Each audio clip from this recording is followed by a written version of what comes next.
오늘 주의 이름으로 여러분을 환영합니다. 오늘 여러분과 함께 이 아침에 예수님의 제자로 부르셨다라는 제목으로 여러분 함께 말씀 나누길 원합니다. 예수님의 제자로 부름 받았습니다. 제자라고 하는 말 우리 교회에서 많이 사용하지요. 제자라고 하는 것은 예수 그리스도께서 선택하고 부르신 사람입니다. 예수 그리스도의 부르심에 순종한 사람만이 제자인 것입니다. 많은 사람이 그리스도를 따라 나섰으나 제자로서의 부르심에는 순종하지 않습니다. 제자는 예수 그리스도를 나의 주, 나의 하나님으로 영접하고 십자가 위에서의 자신의 죽음을 매일 확인하고 하나님과의 1대1의 관계를 인생의 기본 원칙으로 믿는 사람, 이렇게 볼 수 있습니다. LA에 새들백 교회라고 하는 유명한 교회가 있는데 거기 목사님이 릭 워렌 목사님이십니다. 목적을 이끄는 40일 그런 책을 쓰셨고, 목적이 이끄는 교회, 그래서 Purpose Driven Church라는 아주 유명한 책을 썼습니다. 그 목사님은 어렸을 때부터 교회에서 자랐고 또 성경을 공부를 가르치면서 오직 관심이 교회였어요. 그분이 교회를 이렇게 분류를 하면서 어떻게 교회가 성장하고 교회가 든든하게 뿌리를 내리느냐라는 연구를 하다가 교회의 성도들을 4가지 카테고리로 구분을 했습니다.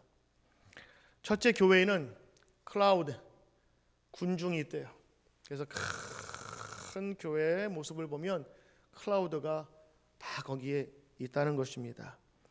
이 군중이라고 부르는 이 사람들은 주일 예배에 참석하는 사람들을 얘기합니다. 주님을 알지 못하던 사람들이 교회에 다니기 시작한 거예요. 이 사람들이 교회 생활을 시작하면서 예배를 드리면서 예수님을 알기 시작해요. 예수님 오셨을 때 따라다니던 군중처럼 그분들의 목적은 예배, 주일 예배였어요. 그분들은 예배의 목적에는 헌신되어 있는데 아직 등록교인에게 되기에는 시간과 교육과 훈련이 필요한 사람들이다. 왜냐하면 예배가 뭔지 모르니까. 어렸을 때 다닌 기억이 있어서 왔는데 교회에 대해서는 아직 훈련이 더 필요한 사람들, 그리고 아직 등록하지 않은 사람들. 그리고 두 번째, 그 큰 군중 속에서 또 한 번의 작은 원이 또 그려지는데 그보다는 좀 작지요. 그 다음 단계가 바로 The Congregation, 회중이라고 하는 등록교인이라고는 이렇게 얘기를 합니다. 등록교인은 교회의 정식 회원이지요. 이들은 세례를 받고 또 교회 가족의 일원이 되기로 자발적으로 헌신하고 교인이 되겠다고 표시한 사람들입니다.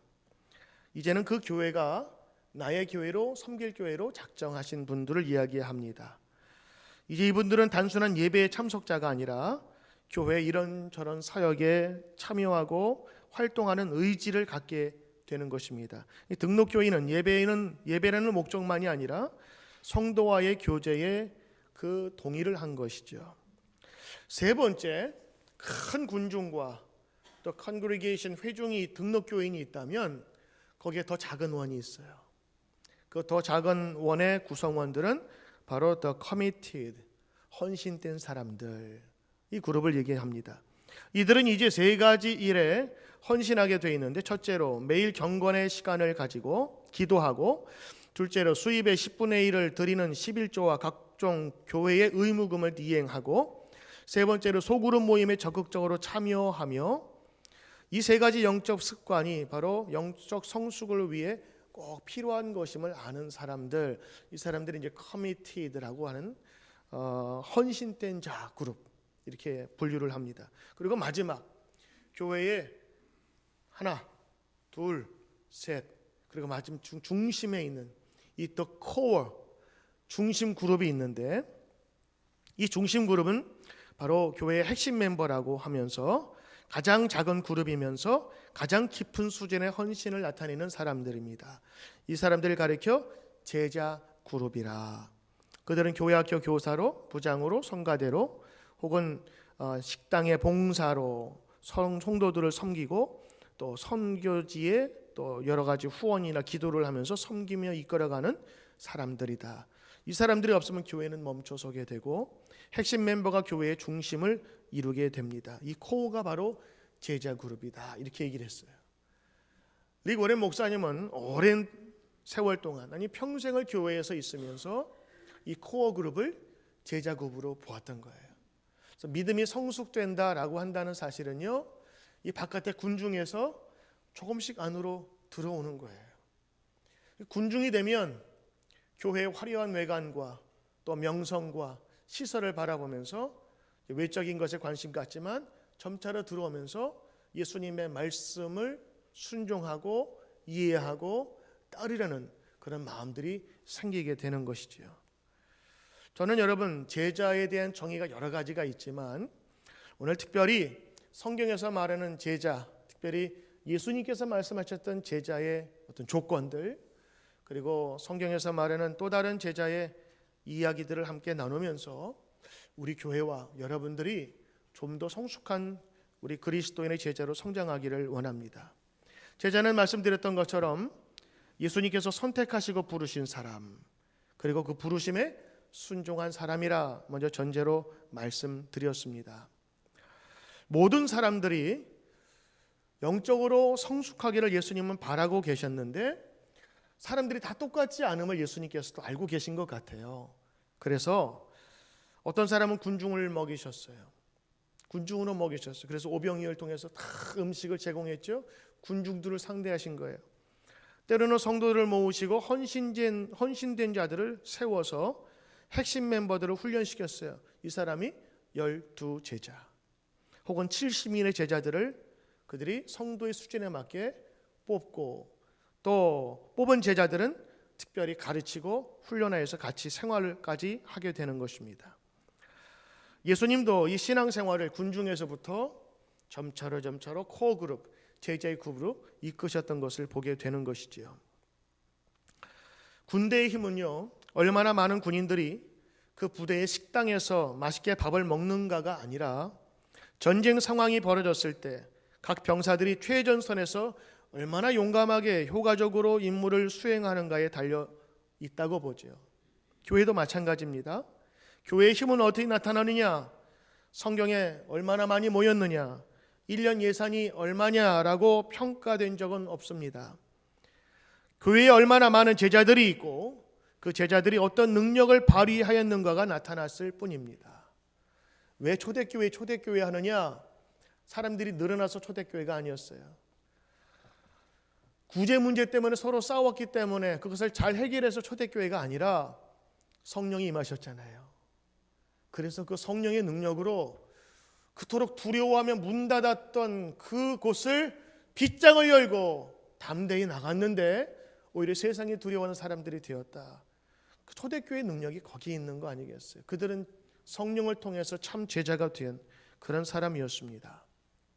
오늘 제자에 대해서 존 스토트라고 하는 목사님이 이런 정의를 내렸는데 한번 귀담아 볼 필요가 있는 것 같아서 소개합니다. 첫째, 제자는 소속이 분명한 사람이다. 자기 소속이 어딘 줄 아는 거예요. 여러분, 우리는 지나가는 군인들 보면 다 똑같은 군인이라고 생각하지요. 근데 군인의 입장에서 보면요, 제 소속이 어디야? 이렇게 얘기해요. 그리고 어디 부대에 속해 있었으면 병과가 다르고 하는 일이 다 달라요. 주방장으로 들어갔으면 계속해서 음식을 하면서 볶는 것이 그 일이고, 포병 가면 포 쏘는 거고, 비행기 조종사는, 파일럿은 비행기 조종하는, 같은 군인이지만 임무와 부대 위치가 다 달라요. 그래서 전시에 어디로 가야 될지를 아는 거예요. 내가 지금 최전선에 있는데 전쟁 났다고 후방에서 아무나 가서 총 달라고 할 수 있어요? 아니에요.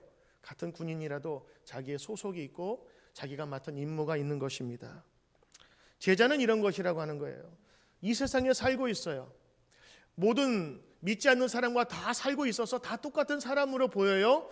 그러나 우리의 소속을 아는 사람이에요. 우리 소속은 땅에 있지만 하늘에 시민권을 두는 사람. 그래서 루터는 우리 크리스천을 두 개의 시민권을 갖고 있는 이중 국적자라고 얘기했어요. 땅의 시민이요, 하늘의 시민이요.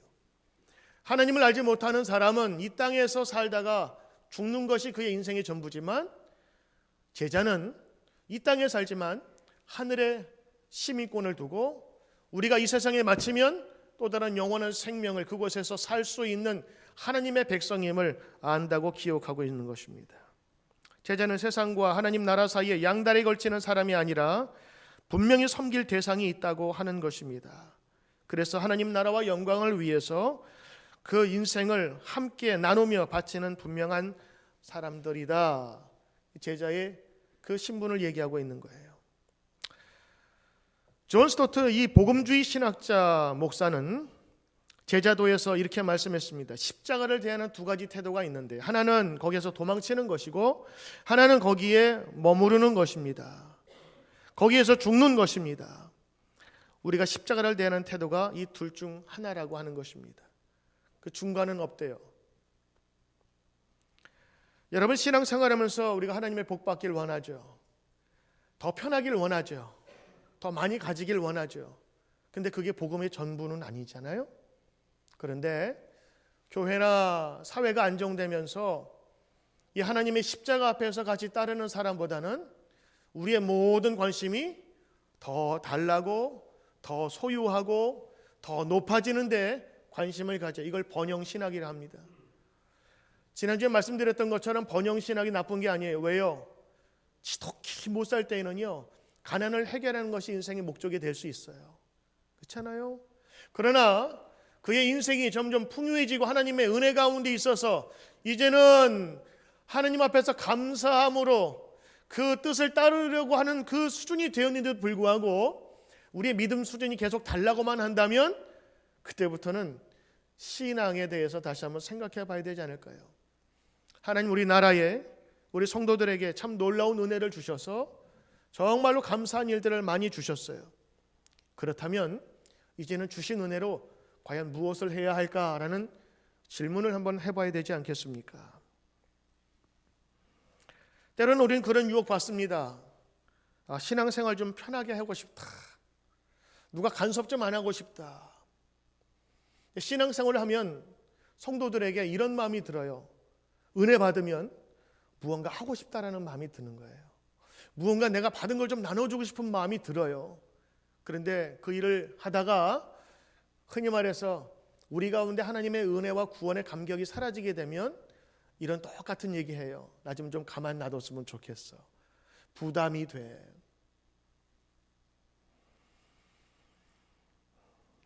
나는 감당할 자신이 없다고 도망간 베드로처럼, 베드로는 부활을 경험하고 예수님께서 다시 사셨던 것을 들었던 사람이었고 본 사람이에요. 근데 성경에 보면 그것을 직접 경험했는데도 갈릴리로 나 고기 잡으러 갈래 하고 도망가 버렸어요.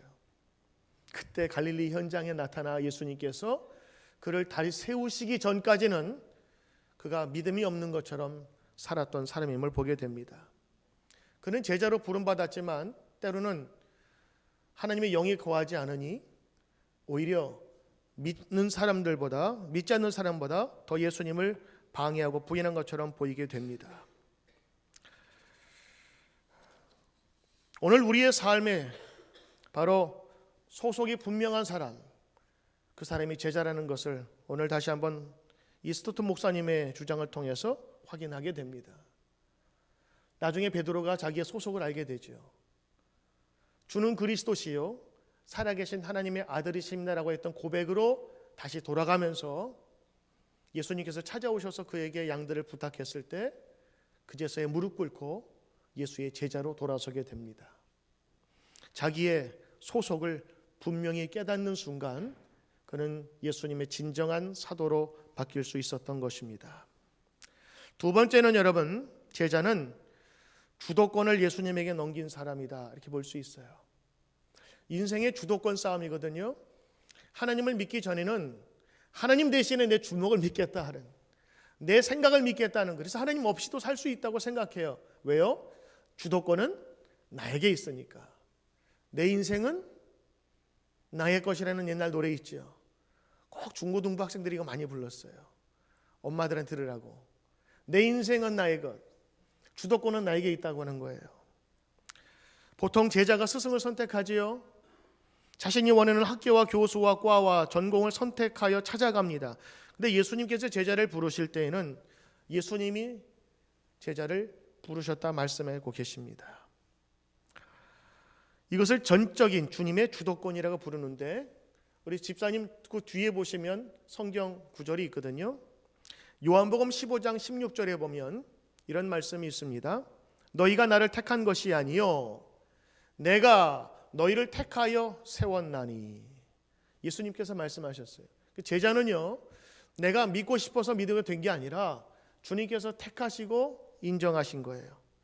사도 바울은 로마서 1장 1절, 그 다음에 보시면 로마서 1장 1절에서 예수 그리스도의 종 바울은 사도로 부르심을 받았대요. 그리고 하나님의 복음을 위하여 택정함을 입었으니, 선택함을 입었다라고 하는 거예요. 그래서 자기가 선택한 것이 아니라 하나님에 의해서 부름을 받았다는 것이 바로 제자인데, 그 주도권이 누구에게 있는 거예요?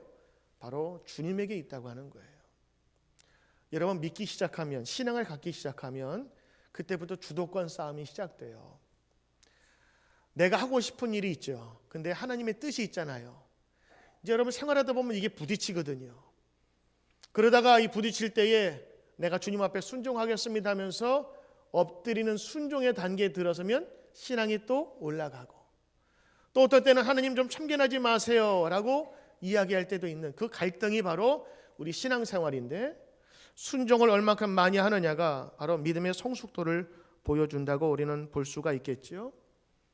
주도권 싸움, 우리 신앙에서 하나님께서 가져가길 원하시지만 뺏기지 않길 원하는 것이 사람의 마음인 것입니다.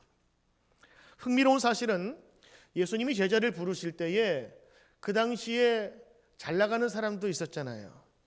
흔히 말해서 명문, 한 귀족, 왕족 혹은 학자 집단들. 근데 예수님의 제자들이나 선택한 사람들 보면 그 당시에 군중들, 서민들, 제자들도 보면은 어부들이나 현장에서 일하는 그런 삶의 어떤 근간에서 일하는 많은 사람들을 선택하셨거든요. 그리고 예수님 주변에는 따르는 사람들이 병자들, 문둥병자, 안진병자, 혈루병 가진 여인들, 이런 어려운 사람들이 많이 있었고 그들을 선택하신 것을 보게 돼요. 질문이 생기죠. 왜 그러셨을까? 왜 예수님은 좀 더 나은 사람들, 흔히 말해서 좀 높은 사람들, 좀 권력이나 돈을 가진 사람들을 같이 제자로 삼았으면 훨씬 영향력이 있었을 텐데. 근데 어떤 분이 이렇게 이것을 해석하더라고요. 사람은 어떤 습성이 있냐면 가지면 가진 대로, 배우면 배운 대로, 생기면 생긴 대로, 누리면 누리는 대로 주도권을 포기하지 않으려는 경향이 강하대요. 두 손을 꼭 쥔 채로 예수님의 선물을 받을 수 없는데 절대 자기의 권리와 위치를 놓지 않는답니다. 그래서 예수님께서 이 땅에 내려오셔서 찾은 사람들은 누구냐? 인생 거의 포기자, 인생에서 시달림 너무 받은 자, 병든 자, 자기의 삶을 내려놓은 자, 낭패한 자, 실패한 자, 낙심한 자를 주님께서 찾으셨대요. 왜냐하면 그들은 더 이상 자기의 주도권을 고집할 힘이 없는 사람이기 때문에. 좀 맞는 것 같아요. 제가 수많은 사람을 만나봤지만 꼭 이쁜 사람은 이쁜 해요. 가진 사람은 가진 자기의 주장을 놓지 않아요. 자기 배운 사람은요, 자기의 백그라운드를 절대 놓치고 싶지 않아 해요. 그래서 예수님께서 아마 자기 주도권을 쥘 수 없는 사람들에게 아마 다가서기만 해도 그분들은 주여 하면서 나갔던 거 아니겠어요? 12년 동안 의사 백방으로 쫓아다녔고 재산 다 탕진했어요. 이제 의지할 것 하나 없는 거예요. 세상에 소망이 없었던 거예요. 근데 예수님이 오신대요. 그분 옷자락을 잡으면 날 것 같아요. 그 소망 갖고 달려갔더니 나았잖아요. 그런 사건들을 바라보면서 내 주도권을 주님께 맡깁니다. 주님, 나를 구원해 주소서. 그 사람들이 함께 모여서 그 감사함으로 주님께 나아갔을 때 그들은 제자가 되었다고 하는 것이죠. 자기의 만족과 성취감에 사로잡힌 베드로가 아닌 밤이 새도록 고기 한 마리 잡지 못한 시몬에게 다가섰을 때 그는 제자가 되었어요. 주님은 왕자가 아닌 목동에 불과하여 인생 다 날아갔다고 생각했던 이방인 모세를 부르셨어요. 권력을 가진 사울이 아니라 주님을 만난 눈멀고 힘 빠진 바울을 부르셨던 겁니다. 자기의 주도권을 주님께 내어놓았을 때 제자가 될 수 있다고 하는 것이죠. 신앙생활의 목적은 내 삶의 중심에 누가 있느냐 하는 것입니다. 내 삶의 중심에 무엇이 있느냐 살펴보면 우리 인생을 갸름할 수가 있다고 하는 것이죠. 신앙생활이 예수님으로 가득 찼다. 예수님 잘 믿는 것입니다. 예전 한경직 목사님께서 은퇴한 후에 기자가 찾아와 가지고 부탁을 했답니다. 목사님, 이제 은퇴하셨으니까 우리 후배 목사님들에게 좋은 말씀 부탁합니다. 그랬더니 그 목사님, 한경직 목사님 말씀하시기를, 목사님들 예수 그저 잘 믿으세요. 그랬대요. 아니, 목사라면 예수 잘 믿는 정도가 아니라 예수님 전하는 사람인데 본인의 경험이고 고백이기도 하겠죠. 목사 타이틀이 예수 잘 믿는 거 아니에요. 그렇잖아요. 목사로 살면서 직업으로 선택할 수 있어요. 소명으로 여길 수 있어요. 그런데 예수 잘 믿는 것은 신분 고하나 직분이 문제가 아닌 우리의 마음의 문제라고 하는 것입니다. 세 번째로 저는 제자를 이렇게 생각합니다. 예수처럼 죽는 것이다.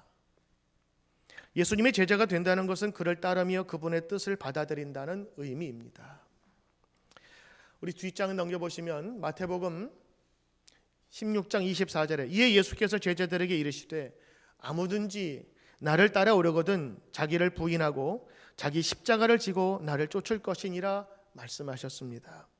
그 다음 갈라디아서 2장 20절 보면 여러 번 읽으신 말씀처럼 우리 앞부분에 내가 그리스도와 함께 십자가에 못 박혔나니 그런즉 이제는 내가 사는 것이 아니요 오직 내 안에 그리스도께서 사신 것이라. 이 말은 무슨 말일까요? 내가 죽어야 예수가 내 안에 계신다고 하는 것이죠. 옛날에 하남석이라고 하는 분이 내 안에 내가 너무도 많아하는 그런 가사 노래를 불렀죠. 아마 제가 볼 때 그분은 크리스찬 같아요.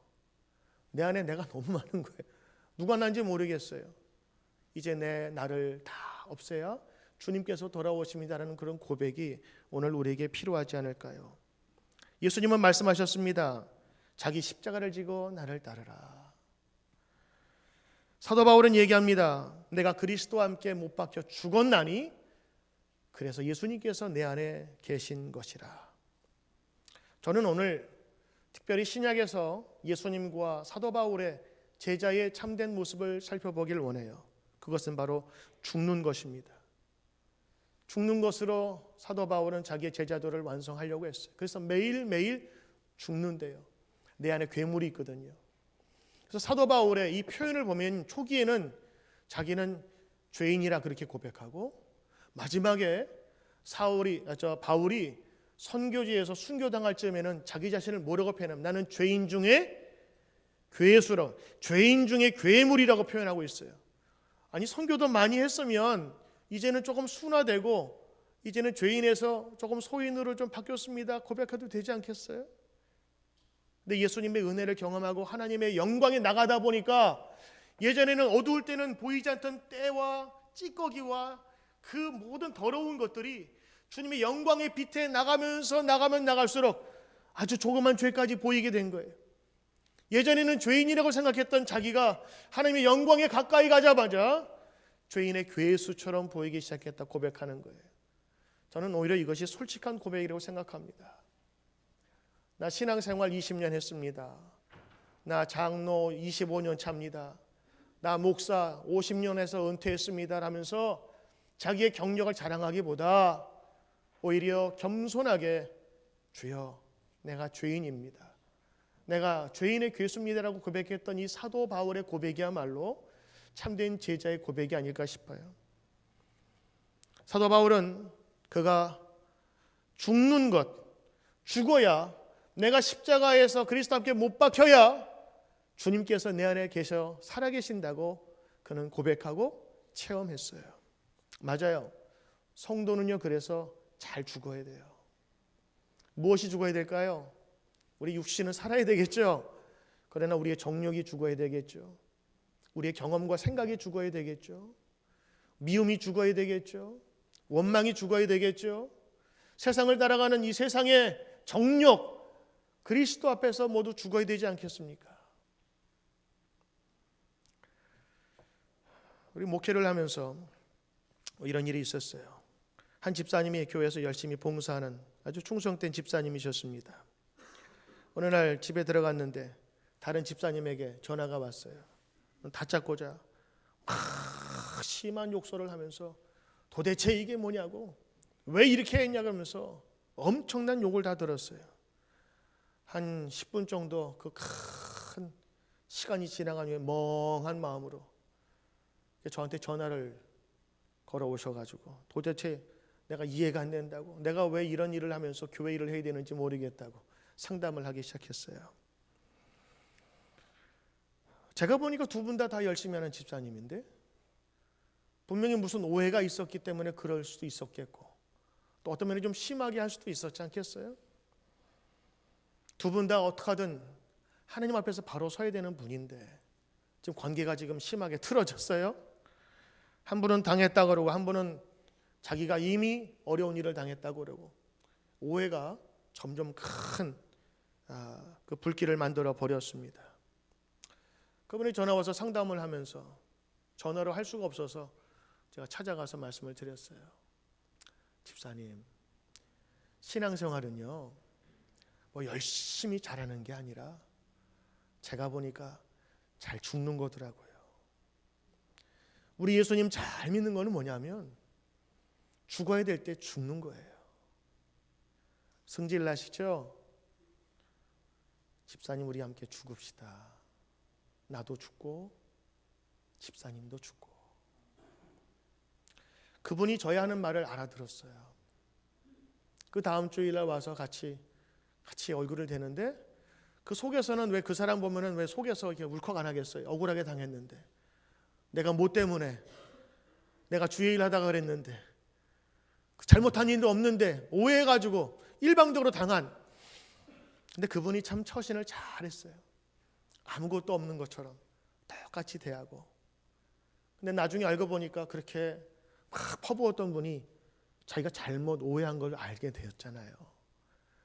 그 다음에는 뭐 문제가 술술술 풀어졌는데, 만약 거기서 참지 못하고 확 일어나가지고 말이죠, 도대체 그러면서 왜 내가 그랬다면 그분 신앙도 거기에서 멈췄을 것이고 상대방도 오히려 오해가 아닌 더 큰 화로 이어졌을 거라 생각해요. 저는 목회하면서 많이 죽으려고 노력해요. 어떤 것으로? 내가 죽으면 되지. 진짜 제가 죽으니까 별 문제 없어요. 내가 살아있으니까 문제 아니겠습니까? 신앙생활이요, 점차로 넓은 군중에서 코어굽으로 가는 그 단계마다 죽어야 될 우리의 삶의 현장이 있다는 건 여러분 아십니까? 오늘 저는 여러분과 함께 이 갈라디아서 2장 20절을 가지고 어느 한 분이 찬양을 만들었어요. 그것이 내가 그리스도와 함께라는 곡인데 한번 여러분과 함께 좀 불러보길 원합니다. 여러분 뒤에 있는 그 악보도 있고요, 또 앞에 화면에도 같이 나옵니다.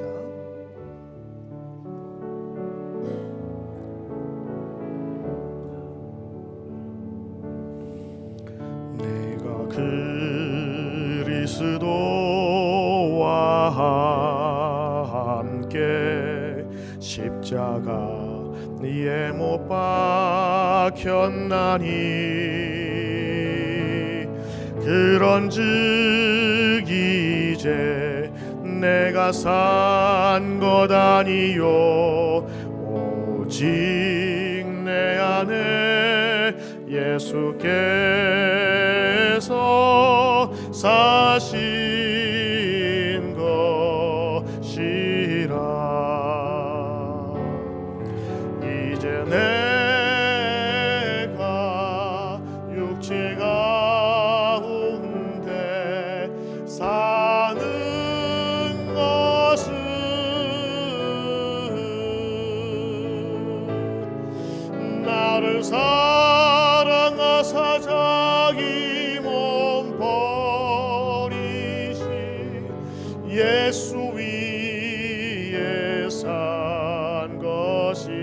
이제 내가 육체 가운데 이제 내가 육체 가운데 사는 것은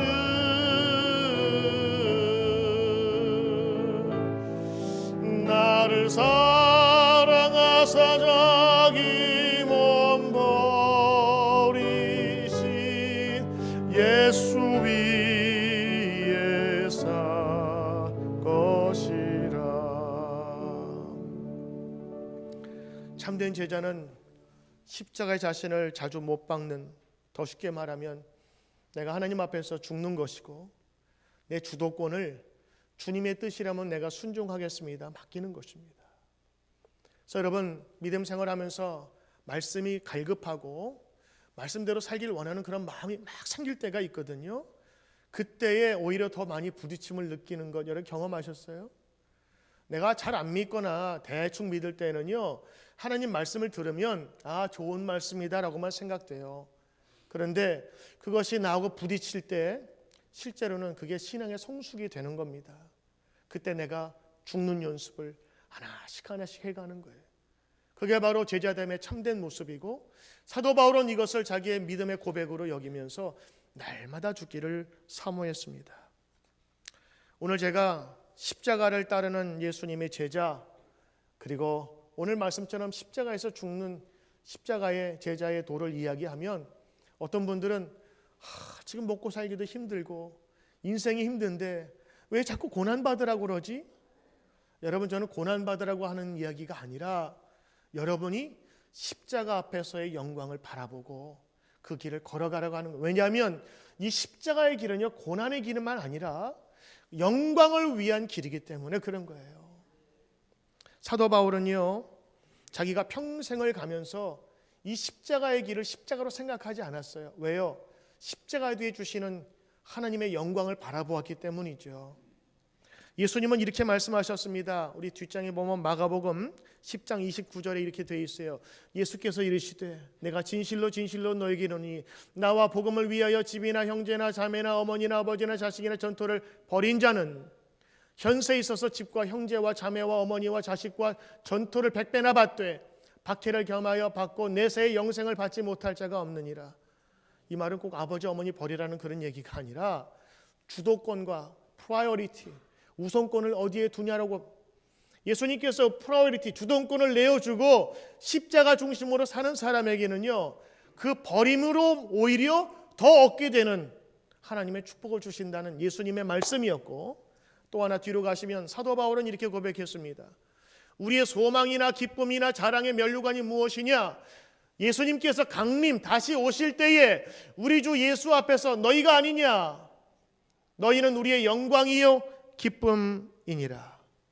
성도를 바라보면서 그 성도 전도하기 위해서 매도 수없이 맞아야 됐고, 강도의 위험에도 처해야 됐고, 물에도 빠져야 됐고, 배고픔을 겪어야 됐고, 그리고 수많은 전도 여행을 해서 얻은 너희가 바로 하나님의 영광이요 기쁨이라. 왜 그랬을까요? 그는요, 지금 이 자그마한 장애물이 장애가 될 수 없음을 알았어요. 오히려 이 장애물 뒤에 주는 큰 영광을 바라보면서 그는 열심히 뛰었던 거예요. 그러나 뛰면서 내 의지가 아닌 십자가 앞에서 하나하나 나를 못 받고, 그리고 매일매일 죽는 연습을 통하여 다시 새 피조물로 태어나는 거룩한 제자가 되었던 것입니다. 세상에 많은 제자의 정의가 있지만 저는 사도 바울의 제자도를 배우고 싶어요. 주님, 매일매일 제가 죽습니다.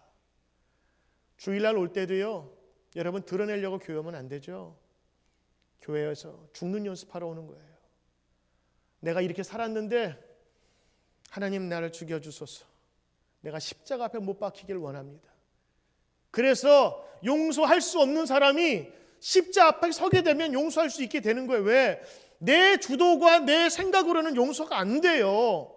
그런데 십자가 앞에 서면 어떤 느낌이 드냐면, 예수님이 나 같은 인생을 위해서도 십자가에 달려 돌아가셨는데 내가 저 사람 앞에서 용서 못할 게 뭐 있을까라는 생각이 든다고요.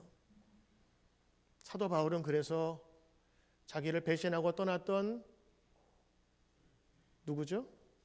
마가라고 하는 요한도 마지막에 감옥에 있을 때 불러들여요. 사도 바울은 그 꼴을 못 본 사람이에요. 자기를 배신하고 자기를 도망갔던 사람, 절대 용서하지 못하는 사람이었는데 사도 바울 마지막에 그를 불러오라고 그랬어요. 다 믿음 안에서 포용하게 되었어요. 왜요? 십자가 앞에서 자기를 죽는 훈련을 계속했던 사람이니까 미워하는 사람도 품을 수 있게 되었고, 전도의 일, 예수님을 전하는 일에 자기의 인생 전체를 바쳐서 제자의 삶을 살았던 것입니다. 여러분, 오늘 주도권 싸움에서 주님이 나의 주인이십니다라고 고백할 수 있는, So the Lord, 나의 주님이시여, 나의 주님이시여. 오늘도 고백하는 저와 여러분 되셔서 십자가를 따르는 삶, 그리고 주도권을 주님께 내어놓는 삶, 그리고 십자가 앞에서 나의 정욕과 나의 욕심과 더러운 모든 것들을 다 죽여 예수 그리스도의 보혈로 깨끗함을 입어 정결하게 다시 세상으로 나갈 수 있는 저와 여러분 되시길 주의 이름으로 축원합니다. 기도하겠습니다.